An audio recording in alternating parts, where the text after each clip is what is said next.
Hi, I'm Samantha from L&S Home Improvements, and I'm here today to show you the process of what it looks like when you're trying to get a new roof. So we're up on the roof right now doing a roof walk to kind of see what's going on, if there's proper ventilation, how strong the roof deck is. I can tell right away that this roof specifically is going to need a lot of wood replacement.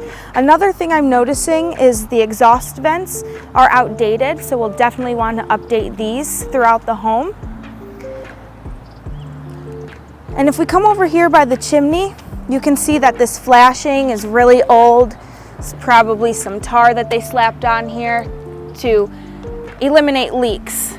Now, I do know that this homeowner has current leaks. I believe they're coming from the bathroom. So we'll have our repair team take a look at that and really diagnose where and why that leak is happening.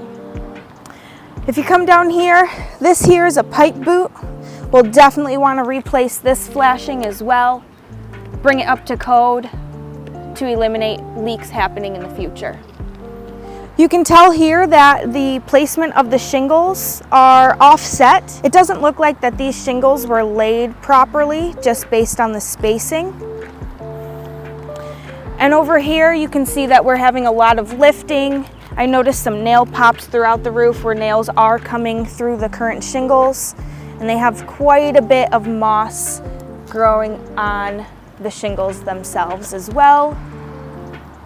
So that's basically everything I'm seeing from being on the roof, just bouncing around, feeling how weak this wood is underneath. The next thing I'm gonna do is take some pictures, meet with the homeowner, sit down, answer some questions, and hopefully educate them a little bit on how the roofing system should work. Thanks for watching. I hope this shows you the process of what a roof inspection and roof walk look like from L&S Home Improvements. If you need a roofing estimate, give us a call.